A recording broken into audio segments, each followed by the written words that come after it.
মুখরোচক আলু কাবলি রেসিপি ঝটপট বাড়িতেই তৈরি করুন। আলু কাবলি খেতে আমরা সবাই ভালোবাসি। সন্ধ্যার টিফিন বা জলখাবারে এর জুড়ি মেলা ভার। আসুন দেখে নিই এই মজাদার রেসিপিটা কিভাবে বানানো যায়।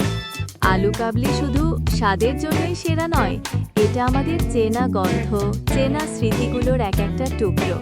স্কুল জীবনের টিফিন ব্রেক, কলেজের আড্ডা বা বৃষ্টির দিনে বন্ধুদের সাথে দল বেঁধে খাওয়া এই মাখাটা আজও মনকে ছুঁয়ে যায়।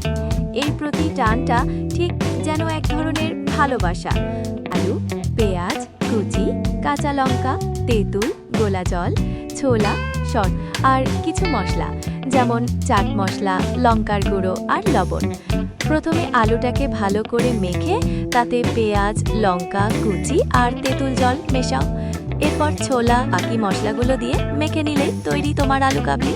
কেমন লাগলো?